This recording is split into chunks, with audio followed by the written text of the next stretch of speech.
thanks, Ceann Comhairle. Just want to welcome the bill and to congratulate the Minister and his staff for bringing it forward. I remember studying a subject grandly called personal property in UCD many years ago, about 100 years ago or so. And at that time, the basic piece of legislation in this area was the Sale of Goods Act of 1893.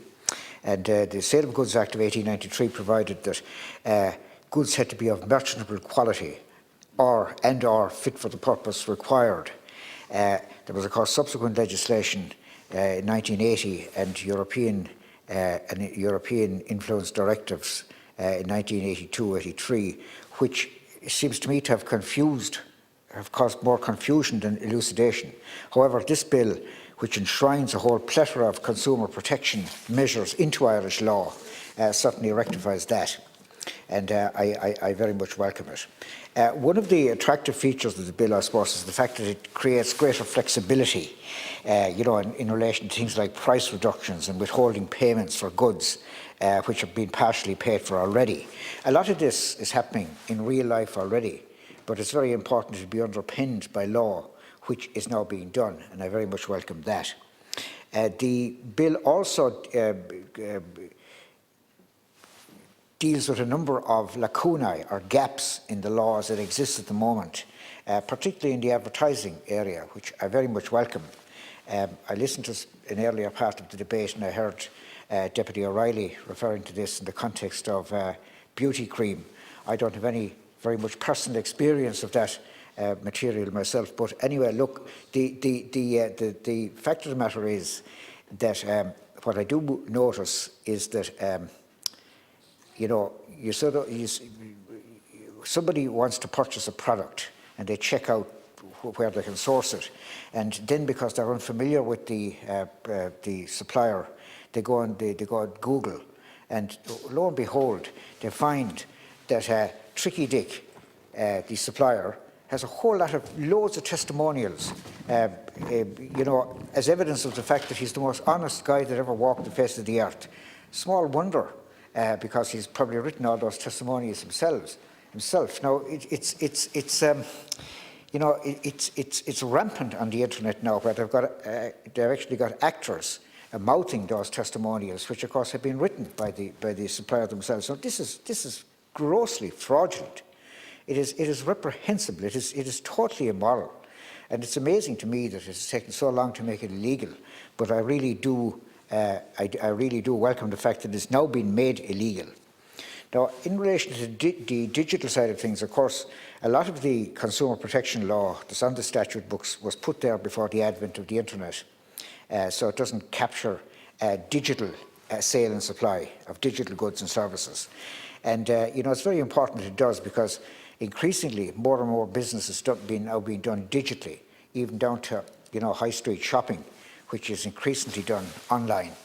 So it's the digital area, incidentally, is a very difficult area to control. It will be fascinating to see how effective the legislation is in relation to policing these digital transactions.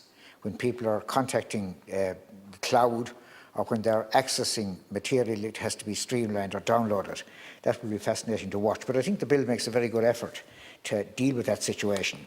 I welcome the fact, in relation to fair terms and conditions, we have the blacklist, which is an absolute no-no, and we have the grey list, where the term is presumed to be unfair.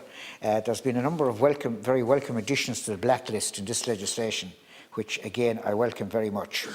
Now, I really welcome the extension of the power of the CCPC to police this legislation and to step in where the consumer can't get a proper remedy from the supplier, that is extremely significant. That is extremely significant, and I think nobody should underestimate its significance.